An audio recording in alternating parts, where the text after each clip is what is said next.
Bienvenidos todos a una nueva charla entre socios y amigos de la Academia Mexicana de Impacto Ambiental. Em, Seguimos con el tema de cambio climático. En esta ocasión nos acompaña el doctor Adrián Fernández Bremauns, a quien agradecemos enormemente haya aceptado la invitación a platicar con nosotros. Muchas gracias. Buenos días a todas y a todos. Creo que se escucha bien, ¿verdad?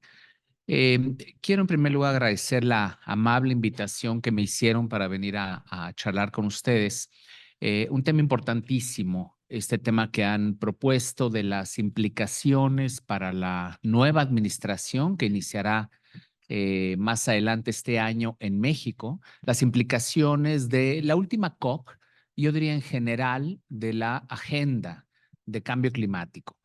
¿Cuál es el vínculo entre la agenda internacional de cambio climático con la agenda nacional? Y sobre todo, no solo los pendientes, sino las grandes oportunidades que debemos aprovechar, que ya tenemos que empezar a aprovechar. Como Como se mencionó, yo quería hacer esto un formato más como de charla. Yo les sugiero, tomaré máximo media hora, si me avisan cuando falten unos 5 minutos, para no seguirme yo con asociación libre de ideas como con el psiquiatra y que podamos, me interesa mucho pasar a lo que para mí será la parte más importante, que es el diálogo con ustedes y que pues me pregunten todo lo que quieran, de lo que sepa, con gusto les comparto y si no me llevo la tarea, pero esa parte va a ser la parte más rica, que podamos conversar de los muchos temas, de los muchos aspectos para aterrizar en esto de las implicaciones para México. Eh, Iniciativa Climática de México, un breve comercial, para quienes no nos conocen mucho, es una organización de la sociedad civil sin fines de lucro que fue formalmente creada en 2016, pero antes operamos durante 4 años, como se mencionaba, con una organización de transición basada en Estados Unidos que era la Iniciativa para América Latina de Cambio Climático, la Latin American Climate Initiative. A partir de 2016 nace ICM en México, empezamos a operar. Nosotros bajamos fondos internacionales de fundaciones, principalmente, también de agencias de cooperación bilateral o multilateral. No recibimos fondos de compañías privadas ni de gobierno, de gobiernos en México, gobierno federal, gobiernos subnacionales. Perdón. Y la función de ICM, digamos, yo comentaba con Carlos hace un rato, en el ecosistema de organizaciones donde hay la gran filantropía, en este caso climática, las fundaciones que tienen patrimonios de billones de dólares y que trabajan en todo el mundo apoyando normalmente a docenas de instituciones, están en el piso de arriba. Y luego venimos organizaciones, por un lado, una serie de organizaciones como ICM, que nacieron con la idea de ser repasadores de fondos, ¿no? Ser regranters, como dicen. Y es la gran diferencia de ser fundación, porque una fundación está sentada en un patrimonio y con las ganancias de las inversiones, si son bien hechas, se dispone de recursos que se aplican, que se desembolsan. Aquí nosotros, igual que las organizaciones implementadoras de proyectos, coloquialmente llamadas ambientalistas, ¿no? WRI, WWF, el SEMDA y muchos más, ellos recaudan fondos para implementar proyectos y mantener sus operaciones. Nosotros tenemos que recaudar fondos para eso, pero también para darle recursos a terceros. Tenemos una red de más de 20 organizaciones a las que ICM apoya año con año. Nosotros estamos en los últimos años donando en el orden de 2 a 3 millones de dólares por año en diferentes maneras. Eh, Nuestro objetivo es contribuir e incidir en la política pública. Hacemos muchos tipos de cosas. Quienes nos conocen saben que apoyamos desde el litigio estratégico hasta la formulación de análisis, de estudios, elaboramos para algunos gobiernos locales sus planes de acción climática. Hemos ayudado a la creación en los últimos años ya de 5 nuevas organizaciones de jóvenes. En fin, los puedo aburrir aquí con estarles presumiendo cosas durante mucho tiempo y omitiendo nuestras muchas fallas, limitaciones y fracasos, que esos son bastantes más. Pero hemos hecho bastantes cosas que creo que son interesantes. Ya, se acabó la propaganda de ICM, nos encuentran ahí en la página. Todo lo que hacemos, reportes, análisis, todo es público. En ese sentido, trabajamos mucho como una organización gubernamental, porque todo el conocimiento, los análisis, todo es para que se utilice. No hay nada que esté resguardado con propiedad intelectual, etcétera. Al contrario, al rato hablaré de 2 esfuerzos muy importantes de los últimos 2 años. Uno fue el NDC desde la sociedad civil y más recientemente la evaluación de emisiones netas cero para México al 2060. Al rato me acuerdan, si terminé de hablar y no mencioné eso, es muy importante comentarlo. Al rato hablo de eso. Bien, vamos a empezar a poner algunos puntos en la mesa que ojalá nos permitan tener una conversación muy interesante. Primero, un par de cosas de ciencia, pero poquito, porque ciencia ustedes encuentran, además de que son ustedes muy conocedores de estos temas, la ciencia se encuentra fácilmente, nomás hay que checar que sean fuentes factuales, etcétera. Ahí está el IPCC.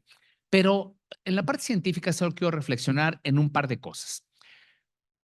A ver, antes de la revolución industrial, recordarán, andábamos alrededor de 280 partes por millón de dióxido de carbono en la atmósfera. Eran las condiciones, digamos, históricas previas a que los seres humanos empezáramos a poner en la atmósfera grandes volúmenes de dióxido de carbono y otros gases. 280 aproximadamente.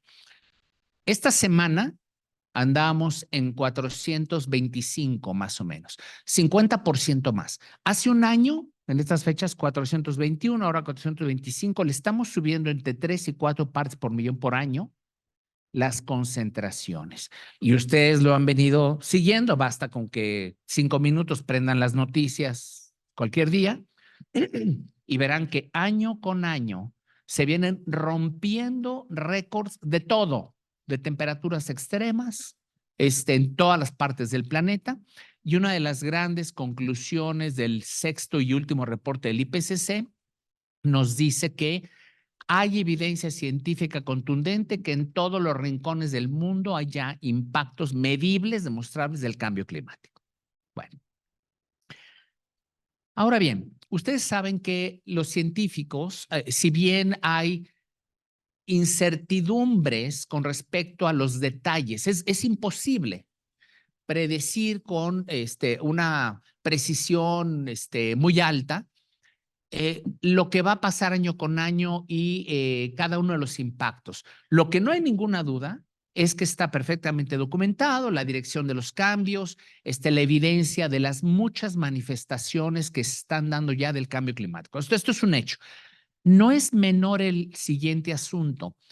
Hoy hay un consenso mundial, estoy hablando de los países, no de algún loco que sale por ahí, que no sé quién sea, que diga, no, el cambio climático es un invento. No, fíjense, todos los países del mundo, para empezar, están prácticamente todos, cerca de 200 que firmaron el Acuerdo de París, pero todos los países aceptan, uno, que hay un cambio climático, pero no solo eso.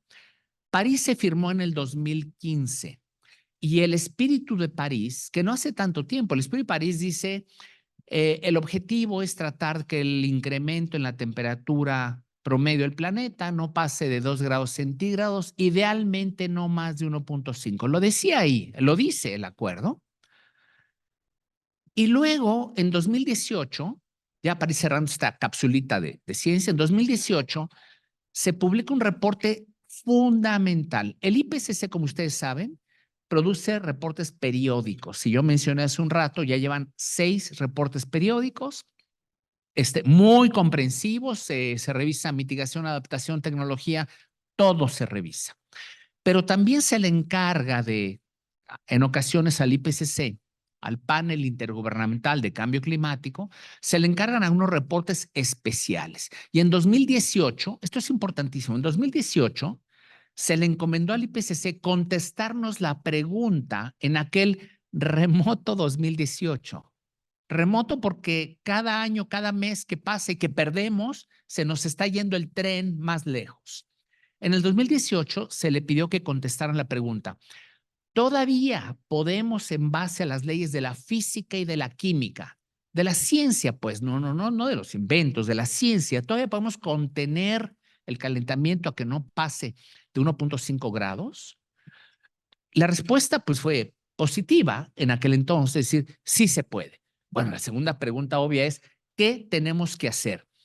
Y ahí es donde aparece así de manera muy clara, y a partir de ahí se adoptó, se entendió, se aceptó que necesitamos reducir entre 43 a 45% por lo menos, números gruesos, hay quien habla ya de 50% reducción de emisiones en esta década.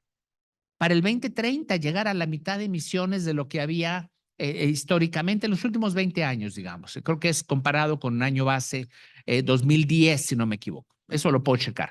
Pero estamos hablando, lo importante es la escala, la magnitud del esfuerzo, porque lo que yo quiero platicar con ustedes hoy va a estar circulando en lo internacional y en lo nacional alrededor de, como dicen por ahí, checar la realidad. Un baño de realidad que tengamos todos juntos aquí para decir de qué estamos hablando, para ver cuándo y en qué momentos estamos caminando por una línea de congruencia y consistencia en las acciones, en las políticas, en las inversiones, y cuándo un discurso aceptado por todos va por un lado y día a día continuamos con comportamientos, con políticas, con inversiones globales, países, individuos, inercialmente. Esa es la cosa que tenemos que salir de aquí hoy, todas y todos, yo espero, de manera diferente. Entonces, entonces, ¿qué hay que hacer para evitar pasar de 1.5 grados? Reducir a la mitad las emisiones para el 2030 y luego de ahí tomar una pendiente de reducción de emisiones aún más empinada, para decirlo coloquialmente, para llegar idealmente a cero emisiones netas a mediados de siglo. Estamos en 2024. En 26 años, es lo que dice la ciencia. Se puede, no se puede, queremos, no queremos. Ganarán los intereses de quienes parece que viven en otro planeta, que dicen, no, hombre, como dicen, drill, baby, drill, ¿no? Hay que perforar más, hay que sacar más petróleo, más gas, los autos, todo, como que no pasa nada. No lo sé, pero eso es lo que se necesita. Pero lo importante aquí no solo es que está claro que se necesita, sino que esto que acabo de decir, que salió del reporte del 2018, inmediatamente fue aceptado por todo el mundo. Hoy nadie discute que eso es para donde deberíamos de llegar. Y entonces, a partir de ese momento, empieza muy claramente esfuerzos complementarios de la diplomacia climática para decir, no basta con las COPs, que nos tardamos 25 años en cada acuerdo y vamos a paso a pasito y bueno, nos está ganando el tiempo. El secretario general de la ONU, Guterres, intensificó muchísimo su actividad a partir de ese momento y empezó a convocar, ¿se acuerdan? Creció mucho el famoso Climate Week de septiembre en Nueva York y ahora es una cosa gigantesca y él lo que hizo inmediatamente fue trasladar lo que es una meta planetaria, decir, tenemos que llegar a cero emisiones a mediados de este siglo. Él dijo, vengan aquí a Nueva York y firmen las empresas, los alcaldes del mundo, los gobernadores de los estados del mundo, todo el mundo venga y comprométase en todas las escalas posibles a llevar sus emisiones a cero para mediados de siglo. Y ahí empezó. Y entonces hoy tenemos cientos de grandes empresas, empezando por las más importantes globales, que han venido adoptando ese compromiso, que sus operaciones van a ser de cero emisiones para el 2050. Y ahora lo que están sumando algunas es que su cadena de suministro también va a ser de cero emisiones. Y entonces empieza esto para que desde varios puntos de partida, el sector privado, no nada más los esfuerzos globales y las metas de los países que luego no se cumplen, etcétera, sino que desde cada punto de vista, a todas escalas, todos hagamos conciencia que tenemos que ir a cero emisiones. Si queremos dejarle a los nietos y los hijos de los nietos, pues una posibilidad de que no vivan en un infierno desde el día que nacieron, ¿no? Bueno, creo que de ciencia es lo que les quería decir, que hay un consenso en esto. Entonces, 50% esta década y cero emisiones a mediados de siglo, deseablemente. Esto va muy de la mano, me paso a lo internacional para luego llegar a México. Va muy de la mano con uno. En París, en el Acuerdo de París, está la obligación de todos los países firmantes de entregar, decía París, cada 5 años, revisar y entregar metas más ambiciosas de reducción de emisiones, las famosas contribuciones nacionalmente determinadas, NDCs por sus siglas en inglés. Y entonces, en 2015, al firmarse el acuerdo, todos los países pusieron sobre la mesa unas metas iniciales de reducción de emisiones, de mitigación. Una cosa, digo, hoy la sabemos todos, pero no es un asunto menor que vale la pena reflexionar rápidamente, es lo siguiente. 25 a 30 años de polarización y de apuntar dedos unos a otros los bloques de países, ustedes causan el problema, yo me voy a desarrollar primero y luego veo qué pasa con el ambiente, etcétera, etcétera. La contribución diferente en términos relativos de las emisiones de los países a lo largo de todo el mundo. Y luego, para hacerlo más complejo, se tienen que ver las emisiones acumuladas, porque hay una deuda atmosférica acumulada de cada país. Una condición no es nada más de cuánto emites hoy, y hoy, pues China sí es el 1, Estados Unidos es el 2. Históricamente, Estados Unidos todavía es el 1, pero se hace muy complejo. Entonces, y así nos quedamos atorados durante 2 décadas, hasta que finalmente se logra aceptar el principio fundamental, ¿no? De que tenía mucho tiempo circulando, de que en cambio climático todos los países tenían contribuciones o responsabilidades comunes, pero diferenciadas. Eso es una cosa factual, eso no es una opinión, no es que ¿todos emitimos? Sí. ¿Emitimos diferente? Sí. Históricamente, además, ¿es diferente? Sí. Bueno, es una cosa factual, eso no puede ser desafiado de que no, espérame, todavía no te pido nada. Y finalmente, hace no muchos años, previo a París, la decisión que logró destrabar todo, es decir, si aceptamos ese principio que acabo de decir, bueno, en vez de que los europeos o los estadounidenses vengan a decirnos a los países emergentes o a los países en desarrollo, ¿sabes qué? ¿Qué te cuento? Que hay un presupuesto atmosférico de carbono que se está agotando, nos queda, ahí sí, nos queda muy poquito para emitir. No vas a poder emitir. No, espérame tantito. No quiero ni discutir ese tema. ¿Cómo te atreves a decirme que a mí me queda poco cuando tú llevas 250 años poniendo dióxido de carbono en la atmósfera? Pero entonces, cuando se propone, ya que se aceptó el principio de responsabilidades comunes pero diferenciadas, se dice, bueno, todos hagamos un esfuerzo. ¿Cuál esfuerzo? El que cada país, de manera, ahora sí usamos la palabrita soberana, quiera poner en la mesa. Pero entonces, fíjense, esto se vino tejiendo en una argumentación diplomático-climática y fue la única manera de llegar a este punto. No se hizo un análisis de, digamos, modelación inversa, es decir, ¿cuánto necesitamos? ¿Cuánto hay que bajar?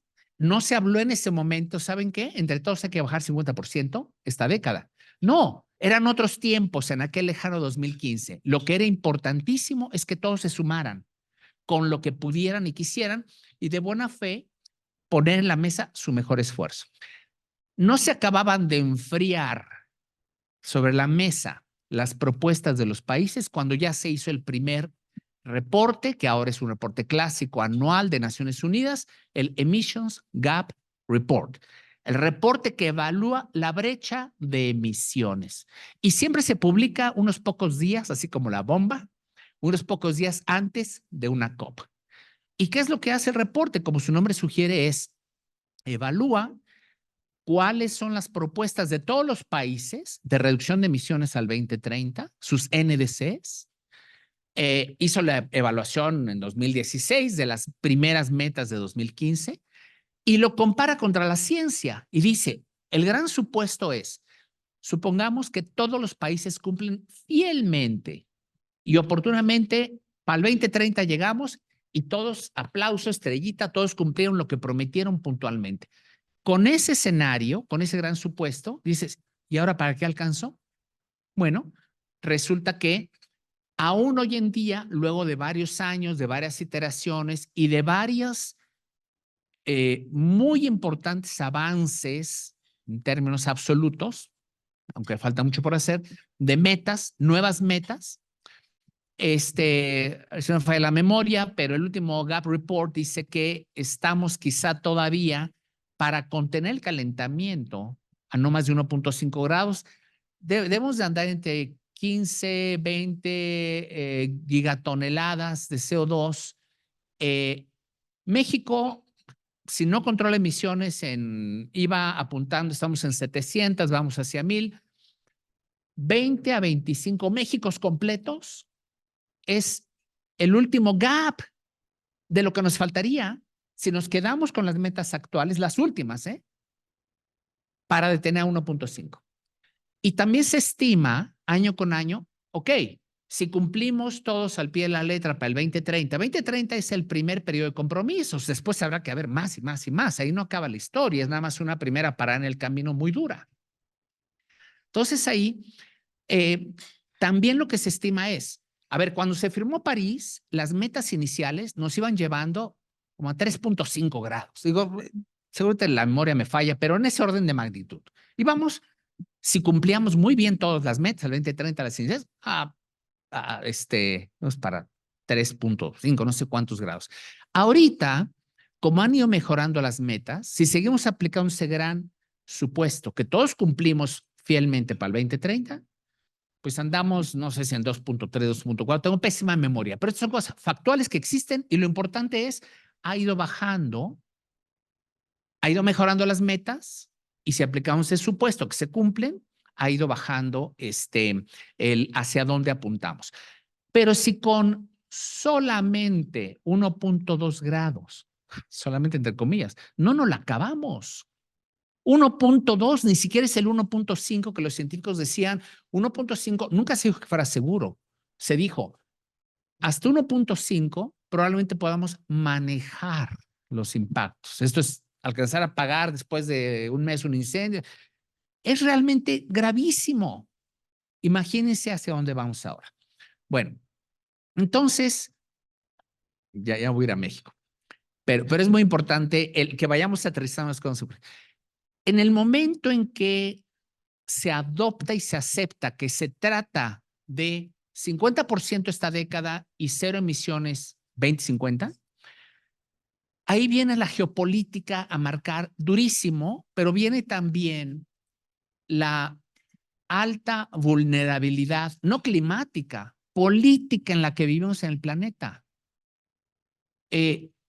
La Unión Europea ya emitió, como ustedes saben, regulaciones, normatividad. El New Green Deal de la Unión Europea es el conjunto de leyes, de reglamentos, de esfuerzos firmados por todos los integrantes de la Unión Europea, donde básicamente es la ruta que van a seguir para llegar a cero emisiones a mediados de siglo. O sea, ya se lo pusieron en las leyes y en la política. No sé si lo van a lograr, pero si no empieza uno a proponerlo, hacer, pero no es una promesa, nomás que pues apúntale lo que dijeron los. No, ya hicieron la tarea, hay rutas, hay inversiones y se van a tener que apoyar muchísimo al interior de la Unión Europea, como lo han hecho siempre. ¿Qué hacemos con el carbón de Polonia y de otros países? ¿No? ¿Cómo aceleramos las renovables? ¿Cómo sacamos el gas? El gas no es parte de la solución del cero, ¿eh? Si alguien se los dice, los está engañando. El gas, si seguimos con puro gas en México y en otros países del mundo, con puro gas no hacemos ni siquiera pico de emisiones. Ojo, hoy se trata del chequeo de la realidad. Si es bueno, si es malo, si México, si habrá perdedores, lo que ustedes quieran. El planeta, para reducir emisiones, para cero, no es con gas, mucho menos con combustible y con carbón, ¿verdad? Bueno, para poner las cosas claras. Y entonces le decía, Europa, ya voy para México, Europa, el New Green Deal y todo ese paquete es la ruta, las inversiones, las decisiones, las leyes, incluyendo también todo el tema famoso del CBAM. ¿Qué es el CBAM? Los ajustes fronterizos por carbono. Ya empezó la primera etapa y Europa dice, a ver, India, aluminio, cemento, acero que viene de la India. Voy a checar cómo lo fabricaste, qué tanta intensidad de carbono lleva inherentemente lo que me estás mandando. Claro, aquí vienen cosas delicadísimas. Y que puede haber, por supuesto que puede haber barreras al comercio, digamos, pues sí son arancelarias, pero son vinculadas con medio ambiente, con emisiones, y pueden ser justas o injustas. Europa va a juzgar si la India no está descarbonizándose de la manera más acelerada posible. O sea, se vienen cosas muy complicadas. Claro que la India usa muchísimo carbón. La India, yo quisiera que fuéramos la India. La India ya llegó, ya pasó 450 gigas de puras renovables. La India ya pasó y ya va por metas más ambiciosas al 2030 y después. Claro, un país de ese tamaño, con esas necesidades, carencias, etcétera, el transatlántico no da la vuelta en redondo en un metro. Entonces, vean las implicaciones. Lo importante es que los países se comprometan políticamente, elaboren las rutas adecuadas, congruentes y consistentes para llegar en el tiempo adecuado donde hay que llegar y luego ejecuten, sean congruentes. Todo eso hay que hacer. Y por supuesto hablaremos al ratito de la parte de la cooperación entre países, los nuevos mecanismos que si un país se pone las pilas, pues puede tener acceso a esto. El otro ejemplo ya para pasar a México es, por supuesto, Estados Unidos. Estados Unidos, también como ustedes saben muy bien, emitió hace un par de años, algo así, un par de piezas legislativas muy importantes, especialmente el famoso Inflation Reduction Act. Hay otros, pero ese trae un paquete de trillones de dólares de incentivos, de iniciativas para acelerar y catalizar las tecnologías que permitan una transición, sobre todo energética, para eliminar los combustibles fósiles y para que entren las renovables, las baterías, los autos eléctricos, etcétera, etcétera, etcétera. Bueno, aquí lo importante, otra vez quedémonos con la película grandota, la imagen grandota. Entonces, los grandes bloques de países desarrollados, la mayor parte de ellos, ya se movieron en ley y están tratando de moverse en los hechos. Vino, por supuesto, la guerra, la invasión de Rusia y Ucrania, todo esto que vino por un lado, a poner presión muy grande en los mercados en términos de energía de varias maneras, pero también vino a acelerar y exponer. Siempre es fácil, ya cuando uno ve el resultado de las cosas, uno puede criticar y ya no falla porque ya sabe lo que vio.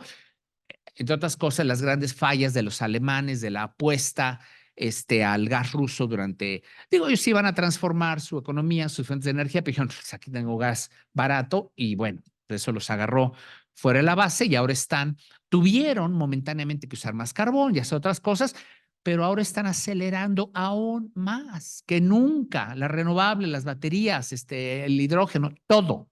Entonces, ya se está moviendo todo en esa dirección. No solo la Unión Europea estableció en su normatividad estos ajustes tarifarios en la frontera. Estados Unidos no es si lo va a hacer o no, sino cuándo. Siempre que platico, comento lo que voy a decir ahora, porque realmente es muy rico.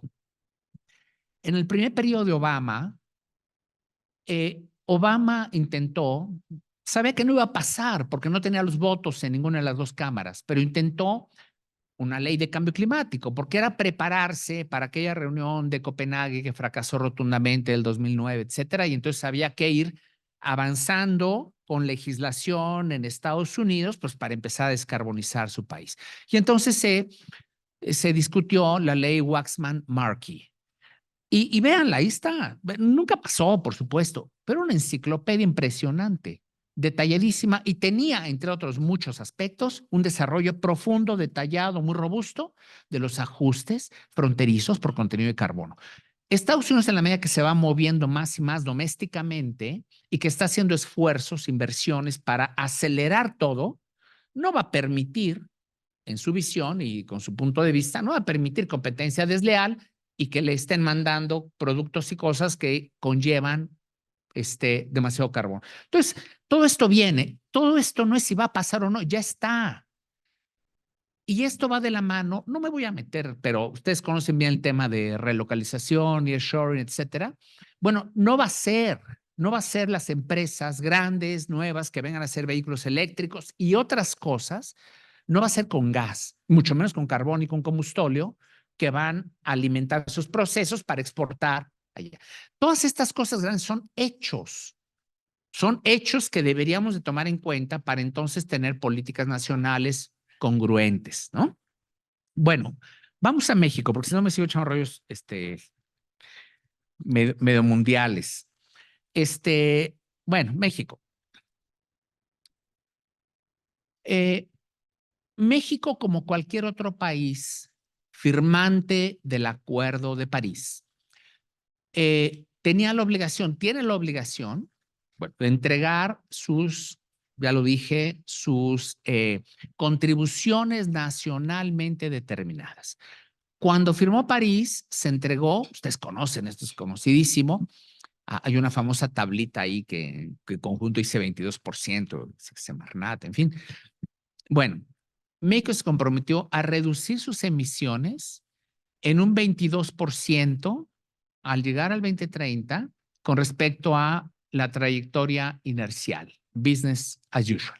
Bueno, esa formulación de la meta de México no es una formulación rara. Muchos países, sobre todo en ese momento, muchos países adoptaron ese mismo tipo de formulación. Una formulación alternativa, que creo que es mejor, siempre lo ha sido, es proponer una meta en términos absolutos, no porcentuales, comparada contra emisiones reales medidas de un año base, no línea base, año base, y entonces decir, yo para el año tal voy a emitir tanto en número absoluto. Eso, por supuesto, da mucho más certeza y esa formulación otros países lo adoptaron. Bueno, por ahí está, en su momento se hicieron análisis y se publicaron, por lo menos de cómo se esperaba desde el gobierno que fuera la contribución porcentual de cada sector dentro del inventario. Bueno, está el inventario nacional de emisiones, están los sectores, 7, 8 sectores clave del IPCC. Cada uno sabemos cuánto contribuye. Hay inventarios nacionales que se elaboran siguiendo las metodologías estandarizadas mundiales. Bueno, y en base a eso se hizo para entregar la primera NDC una estimación de cómo llegamos a ese 22%. De hecho, probablemente se hizo un ejercicio bottom-up donde dijeron sector por sector, a ver, generación de electricidad, emite tanto. La perspectiva es que la demanda va a crecer así y de ese mix vamos a ir metiendo renovables así, así. Al final, estamos hablando que como era una meta relativa, el resultado final en toneladas, a ver, arrancamos otra vez, números gruesos, con 700. La línea base, que esa sí es la estimación del comportamiento inercial, esa es muy importante y debe ser muy transparente y muy robusta, porque si yo le meto ahí, le cuchareo, pues digo, oigan, estoy en 700 y para el 2030 voy a tener 1500, ¿no? Pero como voy a hacer grandes políticas públicas, no paso de 1000. Seguramente es que no hiciste absolutamente nada, y, en fin. Bueno, pero entonces aquí es muy importante, y es otro tema que al rato, si hay tiempo, hablamos. Transparencia climática.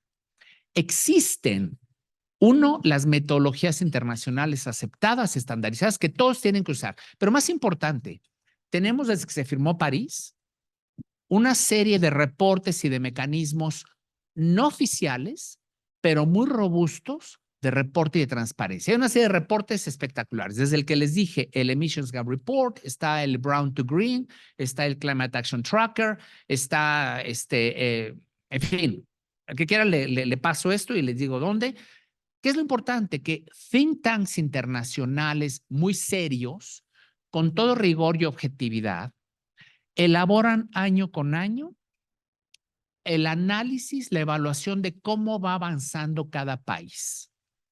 Afortunadamente, hoy en el mundo del cambio climático, los países corren por el mundo encueraditos.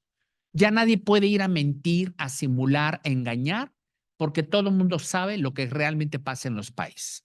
Y luego, anecdóticamente les digo, no es que sea el único mecanismo, ni mucho menos. Los ONGs, hay una agrupación, una conglomerado de cientos de ONGs del mundo que trabajan en medio ambiente, el Climate Action Network, desde hace más de 20 años. Esto es anecdótico, pero es interesante y tiene importancia.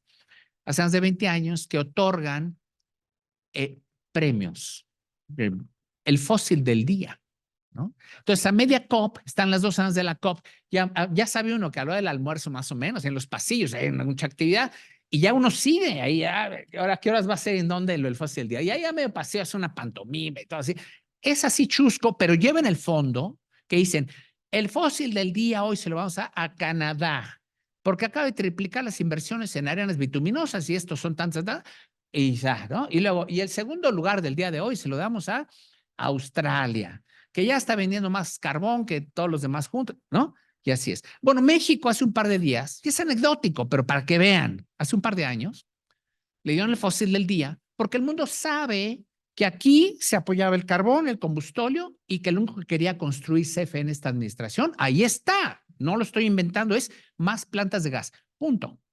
Lo de Plan Sonora, que apenas no está mal, bueno, no, tiene cosas, pero digamos, está bien las renovables, no está en ningún programa, salió por otras cosas que otro día platicamos. Pero entonces, el plan, ven el PRODECEN, el Programa de Desarrollo del Sector Eléctrico, es solamente más gas. No hay, no conocen la palabra París, no, o sea, ¿qué pasa? ¿No? Bueno, pero esto lo digo, no es de sorprenderse si nos ganamos el fósil del día. De hecho, me sorprende que no tengamos ya colección de fósil del día, ¿no? Varios en una copa, en fin. Pero más allá de lo chusco, el tema importante es, hay mecanismos detallados, rigurosos de transparencia. Hoy el mundo sabe en tiempo real si un país decide bloquear renovables y meter más gas o combustóleo, carbón y subsidiar los fósiles. Todo se sabe para todos los países, ¿eh? Eso está bien. Y ahora están entrando ya mecanismos un poquito, no sé si modestos, limitados, está a lo que se conoce como el Global Stocktake, que es como la evaluación global. Es un mecanismo formal que está arrancó ahora en la última COP, y es una evaluación que se va a dar ahora sí dentro de Naciones Unidas y el Acuerdo de París de cómo estamos avanzando o no en la dirección de lo que dice la ciencia, lo que tenemos que hacer, lo que hacen los países, pero no se mete a tanto detalle, son demasiado políticamente correctos, porque esa es la evaluación medio oficial, que siempre está acotada, controlada por los países que dicen, no, esto no. Bueno, pero están las otras evaluaciones que ya comenté, donde están los detalles de esto. México les decía, ya está bien México, bueno, el NDC, 22%, y México tenía la obligación, como todos los demás países, de que cada 5 años se entregara una versión, no revisada, mejorada, pero mejorada es la palabrita, ya la han oído mucho, es metas más ambiciosas. Hay el principio de progresividad aplicable a esto. Entonces, no se vale regresar 5 años después y entregar la tarea y decir, ¿te acuerdas que ofrecí 22% hace 5 años? Vengo a refrendarlo, 22%. Pero no te preocupes, vengo más ambicioso en género, en adaptación, le voy a echar más ganas. A mí lo que me preocupa, lo decía acá, y perdón que sea así un poco irónico, lo comentaba con Carlos antes de empezar.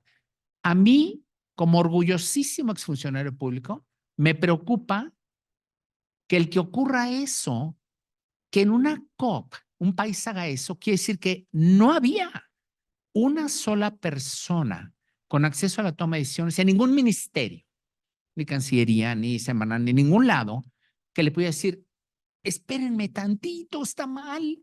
La tarea de matemáticas no es para el profe de literatura, ¿no? A mí me duele mucho. 2 años después, en el 22, ustedes lo saben, México llega y entrega una meta del 35%. Hasta un día antes iba a ser 30%. Pero yo creo que no es muy productivo ahorita dedicar tiempo a eso. ¿Qué es lo importante?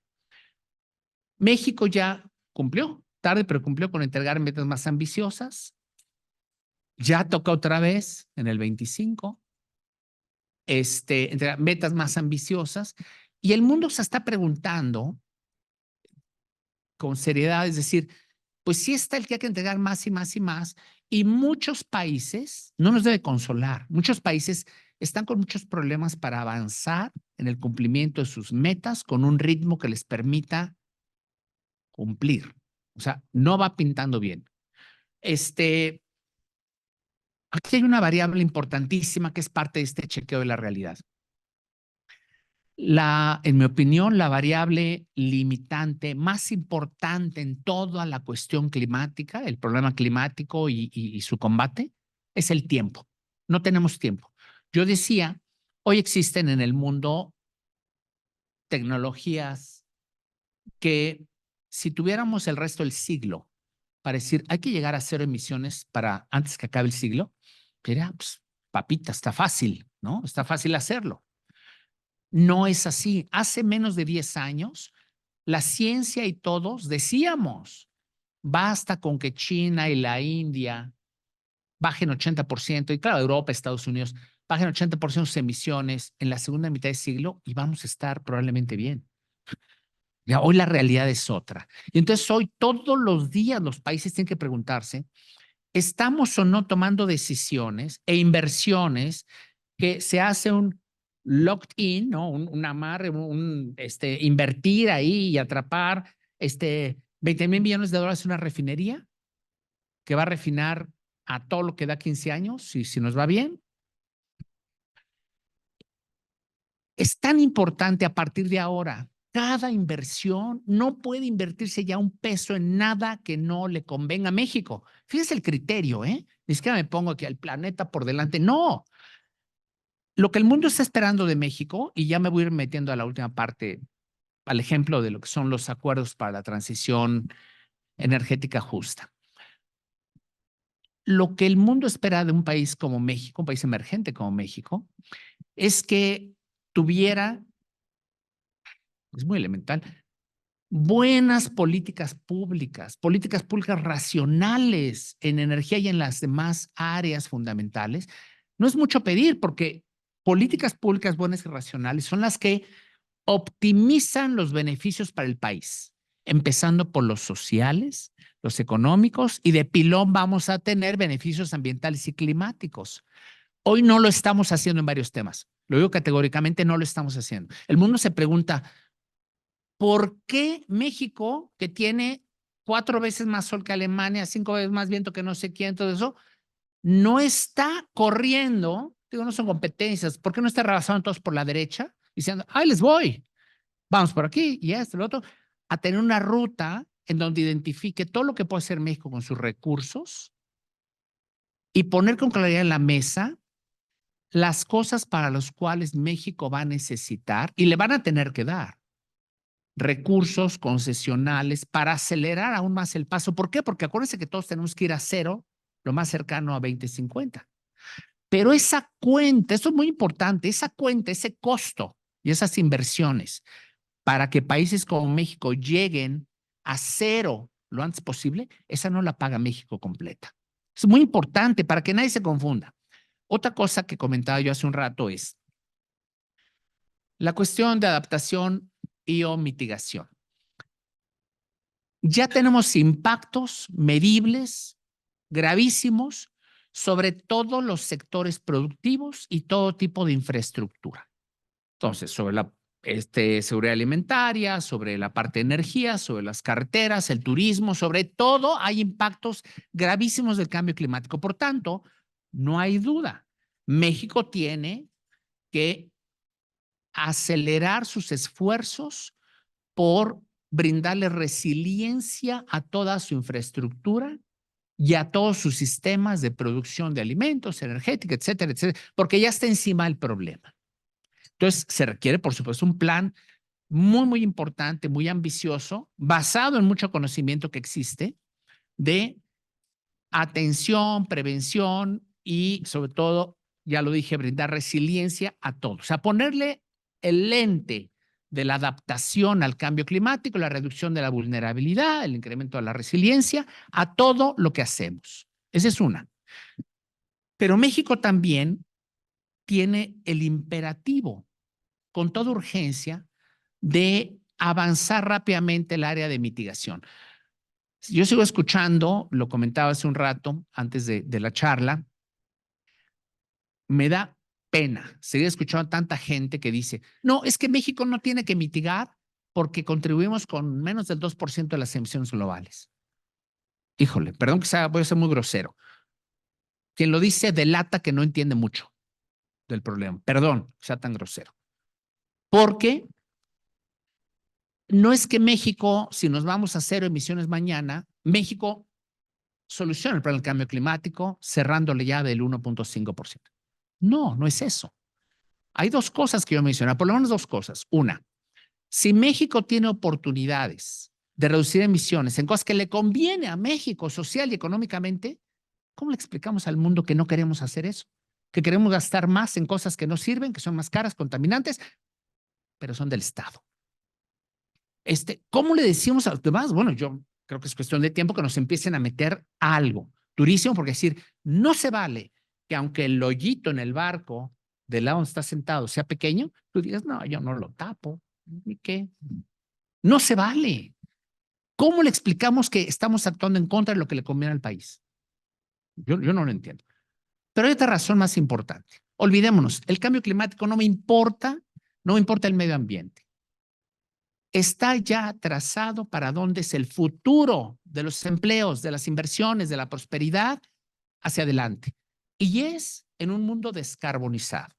Tenemos la obligación, es muy importante para países como México, asegurar que esa indispensable ruta de descarbonización y esa indispensable transición energética acelerada, fíjense, sea una palanca de desarrollo y de equidad social.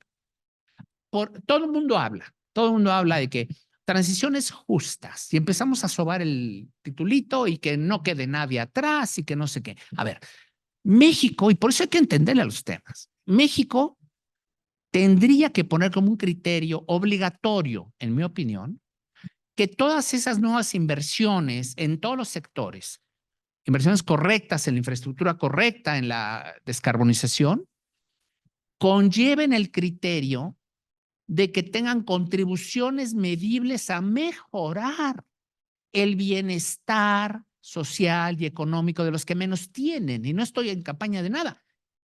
Ese es un criterio que hila más fino para no perder una oportunidad. Ahí sí, que no nada más nos digan, es que le conseguí empleo a alguien que estaba sacando carbón 30 años ahí en los pocitos ilegales de carbón y la libró que no se murió ahí en Pasta de Conchos, pero ya le conseguí otro y ahora va y se respira cianuro en otro tipo de minas. No puede ser, qué vergüenza de país. También eso es un hecho que llevamos décadas de inequidades por todos lados. Eso es un hecho. Vamos a aprovechar la inevitable transición y transformación acelerada que necesitamos para que sirva de palanca para mejorar las cuestiones de inequidad, para corregir, para brindar más prosperidad a los que menos tienen. Perdón, que creo que hablé mucho más de lo que yo prometí, pero por ahí lo dejo, y luego al rato, si hay tiempo, platicamos del ejercicio de Net Zero y por qué México también, igual que otros países, tiene que tener una ruta de mediano plazo de cómo llega a cero, cuándo, qué hay que hacer para decirle al mundo en qué cosas y cuándo empezamos a necesitar apoyos. Y también ya no hablé, al rato hablo, si es que hay chance, de de cómo están operando estos mecanismos del Just Energy Transition Partnership, que ya firmó Sudáfrica, Vietnam, Indonesia. Ya está Lula y están otros 4 o 5 formados, como en la fila de las tortillas, ya listos para decir, nosotros sí, vengan, vamos a tener las políticas correctas, vamos a elaborar la ruta de descarbonización que le conviene a Brasil en este caso, y aquí está claramente qué cosas yo financio, y ahora sí, avancemos conjuntamente para que Brasil llegue a cero con gusto, pero la cuenta la pagamos juntos, ¿no? Muchas gracias.